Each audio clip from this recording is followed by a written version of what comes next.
SFC fans react. Michael Bowers back with the aftermath. Michael Bowers. The first game was brilliant. Second game, not so good. Today, absolutely brilliant again from Sunderland. Wilson Isidore, I absolutely love you. And congratulations on the birth of your child, actually, just before we put it out there.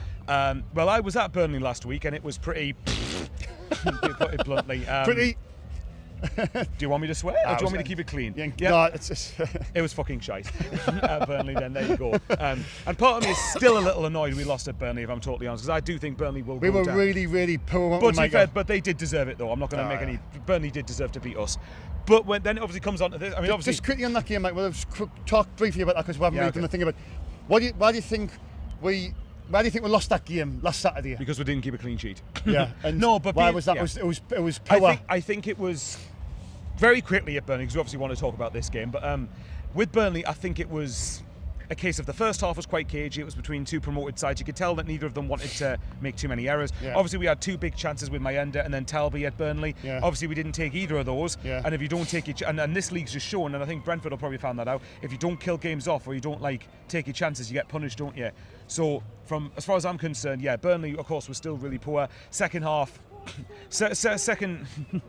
Second half, Burnley did deserve it though. They were, for them, I think I don't know whether it was a case of like what West Ham was for us, first home game back since getting promoted, especially with us after being 8 years. Yeah. It might have been the case with Burnley, I don't know, but I still stand by that. I think we should have been getting something at Burnley. Yeah. But nevertheless, though, and then obviously we had Huddersfield, but who cares about that?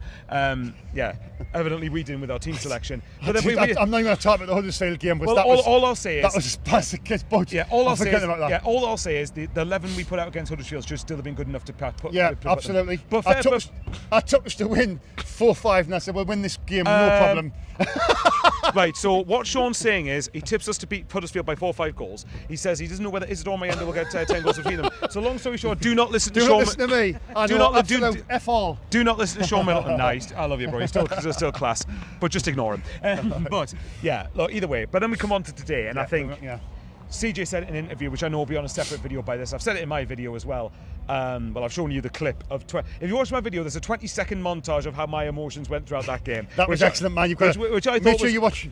Make sure you watch Michael's video because he showed us about a 10-second clip, and I was like, it's quality the way he does it. You know, apparently Shaun found it funny enough that he was laughing during it. I was like, wait, hey, listen to the rest of it. You won't hear it. But to be fair, right. As far as this game's concerned, I mean, look. I did say going into the day it would have been vital to at least get something. Get at least a point. And obviously, well, Sunderland I think have kind of took the meaning till the end on steroids and took it a bit too literally. You know, Coventry, Sheffield United, and then Brentford. So and my heart rate is still just calming down from that, less than an hour after full time. On the first half, I think that the first half was kind of as scrappy as what I thought it would be. Obviously, Otara for Brentford made a really good run through on goal. That was that he had a really good finish past Robin Roofs actually, but of course it was disallowed for offside for VAR. And I know you're probably agree. The goal that Brentford scored came from Trey Hume giving the ball away in the final third, but that doesn't mean I think that he's crap, by the way. No.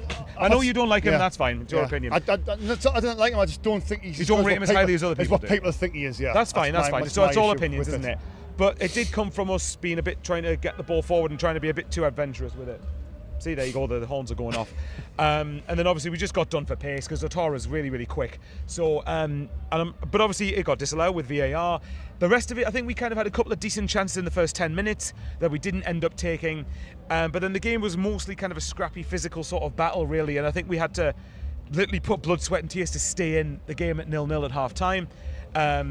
Sorry, you were going to say. I was just going to say quickly, Michael, so I didn't like to interrupt me, I didn't like to talk over it. I'll do that over you, so it's fine. While we're in the Premier League, I'm tries to get away from that, but the first half. Shut up, you. The first half, I've seen their goal back, and obviously the good thing about it is we have got far this season, and that helped us with that goal. It was literally like half of a foot offside, wasn't it? It was definitely offside. He done his run, and he just went too soon, thankfully. Absolutely, yeah. We're the lads, come on, 3 points. Enjoy it. 2 lads, have a lovely night. Aye. Likewise. Enjoy your night. Enjoy your night, mate. There you go. But yeah, no, CJ's just saying by a toe. Yeah, so obviously it was very close, and I kind of felt like it was going to get allowed, the goal, because I felt like Sunderland can't have nice things. You know, but I need to get out of that mindset, to be fair. But no, the first, obviously, that was what VAR's for. That's the whole point of it being there. Yeah. So yes, it was correctly disallowed. Then obviously the second half, I think there's about probably half a dozen big talking points. Loads in of talking points, yeah. Right, where do you want to start? The first one was the Brentford's penalty. Now, bear in mind, I have not seen it back, so I'm going to let Shaun take me through this. Ronaldo, this is an example. I've seen this back about 5 times. Ronaldo's like that, grabbing him, not watching the ball at all. He's doing that. Referee's watching him all the way. Penalty. Fair enough. 100% penalty. Fair enough. What I've got to say about this is, in this division, you cannot do that. You can watch your man, but as soon as you start grabbing them, it's going to be a penalty. And do you know who that kind of reminds me of? We'll talk about Luke O'Nien. And again, we've said before, we love Luke O'Nien. Of course I love Luke O'Nien. But at the end of the day, we're not going to get away with stuff like that. So hopefully, at least it's a lesson off the back of a win. So hopefully that's something else. I said that earlier. But obviously, Robin Roofs, I suppose he helped the roof come off, didn't he, to pardon the pun. Obviously, I was too busy looking away. I was too nervous. But obviously,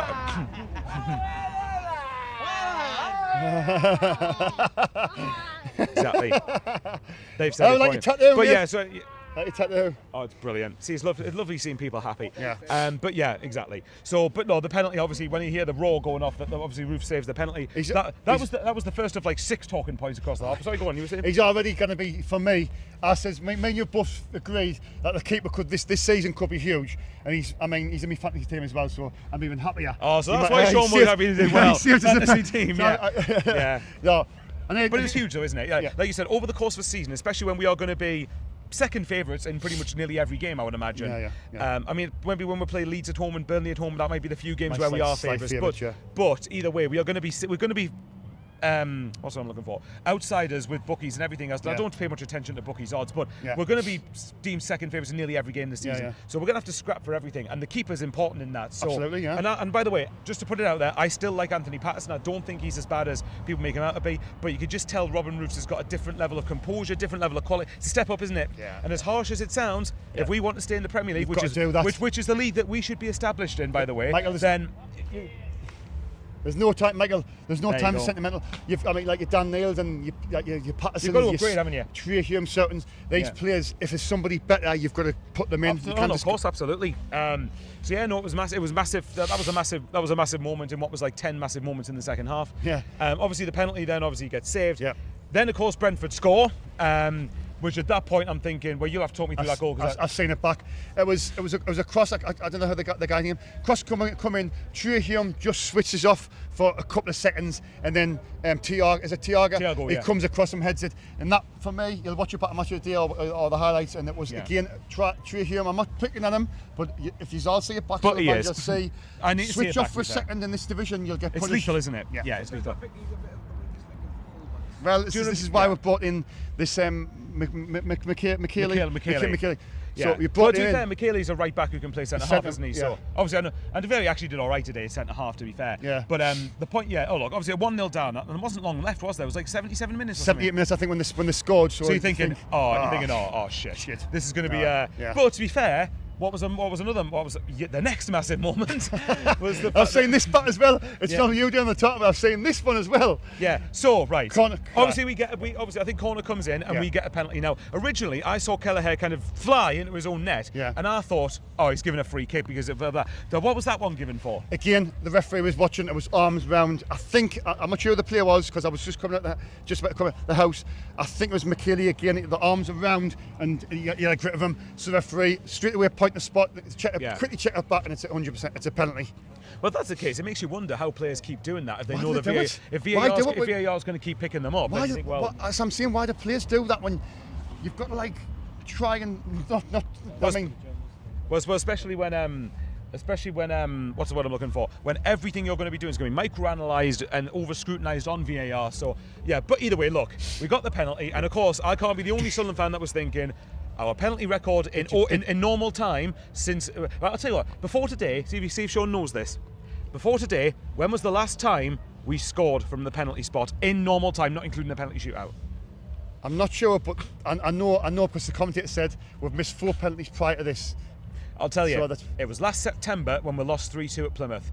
Patrick Roberts scored a penalty. Since then we had Roberts missed against Sheffield United, we had Isidore Burnley, Luke O'Nien, Millwall. So I can't be the only Sunderland fan I'm thinking, Please do not miss this. Actually, because I was obviously I knew by the commentator, he said we've missed 4 penalties prior. That's why when he said that, I walked out because I went, we're not going to score, and it flashed up on me fantasy football. Flash score 1-1. Lafay scored. But yeah, of course, when Lafay did score, as Paul tell you, obviously that was a massive moment, and again, yet another one where it just kind of lifted the crowd a bit more. It lifted the players. It lifted, not that we needed lifting, obviously, but I mean, like, it sort of got us back into the game so quickly. And I thought, hang on, if there's a winner, I weirdly fancied tails up, even though I said 1-1 before the game. I thought, well, actually, we've got the tails up at home, promoted side, and again, games like this, like we said, with West Ham, with Burnley, and probably likes of Wolves and your Evertons to a degree, and your Leeds and your Burnleys, you need to be getting wins in these games to have a chance of staying up. So, but yeah, obviously it was massive to get level so quickly. Obviously, Sunderland, of course, don't ever make things easy. I remember there was one occasion where I think it might have been Trey Hume or someone, or Alderete, missed the ball, and Brentford ran down the left flank, put a ball across, and it was headed straight towards Robin Roofs. But I was thinking, like I was like you said, not like this. Come on. And then, of course, what was it? 8 minutes at a time, wasn't it? So, and Shaun will probably contest to this because obviously he heard the roar when. So let's get this out of the way. So first of all, I think it was Lafay who crossed for Isidore. I'm pretty sure it was. Yeah. But anyway, so it was a cross from the left-hand side. Lafay was a delicious ball. Isidore heads it. I think it's straight at Kelleher, but I think it kind of goes either. I think it goes under him. Obviously, the noise level, as you probably heard when you were setting your equipment up, the noise level just goes absolutely mental, and you're thinking, right, come on, this is a goal here. I knew from that roar that was our goal, but then it went quiet. Then you think, but hang on, VAR. Quiet, but to be fair, and Paul can tell us here, like in the ground, I said, when there was a lad behind who was saying, oh, he's offside. I was like, no, not a chance. When the ball comes in, Isidore's at least a couple of yards onside from what I can remember. So, yeah, and obviously, as you would have been relieved when you heard the second roar, which meant the goal was allowed. Of course. And I was thinking, Sunderland, don't go in front and then waste it in the last couple of minutes. And we did the dark arts, we battled for it, we were ugly as anything. But again, if we're going to have a chance, and I'll tell you, you'll find this interesting. Again, Graham Falk, I mentioned What the Falk quite a few times, but it's a fantastic podcast. Brilliant lads as well. Yeah, absolutely brilliant. It's disgusting where some people have been giving Graham stick, just come back on Twitter, and I mean, like, you've got Dave, you've got, what's the other lad called? Graham, you've got Graham, Pete, Dave, Graham. Ross, Sophie's on there. Really, really good set of people, and I know I've probably missed somebody out. Ian, I think, is another lad on there. But anyway, obviously, but in general, some of the stick that they've been getting, if you're thinking about it, like I saw Graham did a video with Connor Bromley, and one of the lads in the comments was giving him all personal comments for no reason, and he said, "Oh well, don't do content if you don't like personal comments." Nah, I'm sorry, like you don't. Just because people put themselves out there doesn't mean you have the right to have a go. Me and Michael's had this discussion, and Michael's always, you're right. He comes back with it straight away. Just because we put ourselves out, me and Michael's done this for years, we put ourselves out there, doesn't mean we should get abused, we should get trolled, we should get... I mean, we're thick skin now, I mean, Michael's probably blocked about 1,000 people. Yeah, probably. Like the case that's whatever. But you're thicker skinned than me, to be fair. But at the end of the day, if someone is just an arsehole on my video, I just remove the comment, don't have them bother, because my mental health's more important. The point I was going to make, though, in a long rounded way, so Graham, if you're watching this, we're with you, and everyone at What the Falk. But the point he mentioned was, he did an interview with a Brentford fan in the build-up to this game, and something he said stuck with me, and I think you'll agree with this. Brentford, in that first season, when they were in the Prem, they said, look, the football wasn't the prettiest, but if you try and play tippy-tappy fancy football, you will get spanked. You will get absolutely murdered. And a prime example of this last week, I know obviously it didn't result in a goal in the end, but remember Arsenal beat Leeds 5-0? You might remember this. At 0-0, Leeds tried a routine where they played out from the back, and I'm like, well done, you've only got Victor Gyökeres closing you down, but if you try, and that's one of the reasons I think Leeds will struggle, because of Daniel Farke, unless of course they sack him. But the point is, you have to be ugly, you have to be scrappy, and stuff like that is going to be so important. And don't get me wrong, I'm on a high, we're obviously on a high, we've had 2 wins in the first 3 Prem games. Let's not still get ahead of ourselves. Like I said after West Ham, it is still going to be fight, scrap. 17th right now is still the aim. That's what I said, still stay up. And the way I look at it is now, we got 35 games left. 35 games. If you average a point a game across these 35 games, you survive, in my opinion. And that for me is a huge, huge thing. So it was good to at least get something today, but I said, look, if you can win, even better. Brilliant. And if you'd offer, and even though I'm annoyed we lost at Burnley, if you offer me 2 wins in the first 3, you would have took your hands off. Of course you would have done. Of course you would have done. And this is something else. I said it on my video, and this is quite funny but quite sad. The horns agree, clearly. Something that's quite funny but yet sad, we're halfway towards Southampton's tally already last season. which shows how bad Southampton must have been. That must have been a bad season. Well done, Russell Martin. Jesus. There you go. Well, he's doing really well at the minute. I mean, he's got Rangers playing really well. Let's just say one of my closest friends, Pete, who likes Rangers as well. I'll not get him started on that. Yeah. It's the Old Firm tomorrow, isn't it? Actually, I know. I love watching an Old Firm before an international break when we've won. I've got zero interest in Celtic or Rangers. I'll be totally honest. I used to prefer, Michael. Sorry, I know you've got sort of like Rangers. I used to prefer I don't Celtic, have a preference, but really, then I seen the way the Celtic fans went on in regards to just Brendan Rodgers. The royal family and you prefer Rangers now? I don't. I'm not bothered about any of them. Do you like watching the Old Firm game as a spectacle? I do, but I used to prefer Celtic. But now I seen the way their fans went on in regards to. Yeah, no, I get that. The royal family and things. But anyway, I thought but back to the point though, again, Southampton proved it last season, and I think Ipswich were accused of this as well. They were trying to play their way in the Premier League. Yeah. Now, if you've become established and you can attract better players that way, then you can get away with it maybe. In your first season, if you try and do that, you will get murdered and get relegated. Now, I'm not naive. There was obviously every chance we could still go down, but I think there was a stat that I remember seeing, and I could be wrong on this. Is it in the first 5 or so games, if a team gets 8 points or more, they're very unlikely apparently to go down. Yeah. So, which is kind of what made last week a bit annoying. But either way, if you can get like a couple of draws, because now the games we've got coming up are hard, like Palace, Villa, Forest. The next three. Three teams all in European football, by the way. Very tricky. So, Palace, FA Cup winners, Villa and Forest in Europa League, finished in the top 7 last season. So they're going to be very hard. That's why winning today, I think, was massive. Now, I looking think back at you it. look at them next 3, Michael. I was going to come to that, and I think we're going to see. Really, I mean, we're going to be in a relegation battle for me. I can't see how. Well. I can't see how anybody will honestly think. By the way, sorry to interrupt, but also, if in a few months' time, if we are well clear of the bottom 3, people please clip this and tag me on Twitter. There you go. Oh, but that, Paul. So Sunderland put a tweet out saying, for his Wilson Isidore, Wednesday birthday, Friday birthday of his daughter, Saturday 96th minute winner. Well done, Wilson Isidore. It doesn't get much better. And by the way, that's another thing. Wilson Isidore's just scored in back-to-back home games off the bench. Off the bench as well. So yeah. So he could be. Do you know what? He could be crucial coming up. I mean, Wilson Isidore is, he's going to show a lot of because he's been the bench. What's the word I'm looking for? Patience. Yeah. And I think he loves the fans. But I think he will as well. I think he'll be this season. It could be our. It could be a secret assassin, really, this season where if he comes off on the bench, gets winners. Well, remember, as Shaun said, they weren't going to get 10 goals between them. They've got 3 already now. How many times? I'm not going to let that look. Michael's going to get us a few times this season with that one. Well, wait and see. Look, there's still a long way to go, of course. Long way to go. But we're obviously all going to have. Well, Brent, today was a hard game, but they're going to have harder games than that. But look, at the end of the day, as I've said, 6 points in the first 3 games. Funny enough, I was looking at this right before the international break to finish this and wrap it up. If you think back to when Kiefer Moore, obviously after not coming to us, decided to want us to get us promoted. Just give us an assist.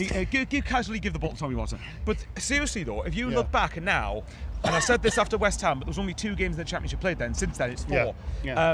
Think how the fortunes of Sheffield United and Sunderland have changed off the back of that one moment. If you look, Sheffield United have lost today. Jesus Christ. And Ruben, I'll tell you what. Second from bottom. Ruben Sayers is in real trouble at Sheffield United. They're on 0 points in the Championship. For a parachute squad, that is terrible. That is terrible for them. But because we won that game, it is so transformative in so many ways. And we've just come off the back of 2 home wins in a row in the Premier League. So, but like this is what I mean. So again, it is a long season, but 6 points. The earlier you get the points on the board, the more wiggle room you've got. The more confidence. Exactly. Yeah. Still gets the 40 points is still the target. I think, Michael, I was going to come to the squad now because we've assessed the game. By the way, at the time you're watching this, there's still a couple of days of deadline. There's a transfer window. Yeah. Would you like to see any, obviously, additions? Are you content with the squad? For me, I still think we need a striker, Michael. I think we need a striker and we need a couple of a defender and possibly a creative midfielder. I'm about 90%, maybe 85, 90% content. I still think we need another centre-back and I'd like another right winger, if I'm honest. Because you've only got Talby. See that Talby? Because Talby can play in there. You can switch to that. Absolutely, But then you've got Roberts. Is Roberts going to go up? But remember, the more depth you have, the better. Remember what Kieran McKenna said for Ipswich, where squads get stretched massively in the Premier League. So Christmas time when you get a few injuries. Okay, I'll tell you what then. If we get John Lassimi and we get a good right winger or a forward, then I'm pretty happy with that. So 3 signs. Michael, I think we'll get 2. I don't think we'll get a 3rd. Michael, I really want us to get a striker. Paul, you get James? Yeah, James is over there. I really want us to get a striker, Michael. Yeah. I really do, like. Right, well, Lois Openda, I think it is from Leipzig. Yeah. Or Leipzig, as you called them, I think. By the way, I've just had a kind of energy drink before coming out because I've been to work. You're blaming energy. I'm just trying to. By the way, if I'm giving Shaun grief for that pronunciation, you should hear mine. They're terrible. But right, okay. Long story short, to end this because you want to interview a few other people. If you get a centre back, if you get Lassimi, and you get a striker or a forward who can play winger and striker, then I think I'm more than content. And I think where it'll be most busy will be outgoings for us. But hey, home. Get in. See how, mate, son? Absolutely. I'll let you interview James. He can have a spotlight to himself. Anyway, no. Thanks very much for watching, everybody. Thanks for watching Aftermath. Please subscribe to Michael Bowers' channel. Obviously, he's on 6,500. Is it 6,500 now or 6? No, not quite. I think it's like 6,130 something. YouTuber. And subscribe to this as well. YouTuber as well, I must say. So enjoy your nights. Thanks for watching. Take care. Love you, bro. Thank you.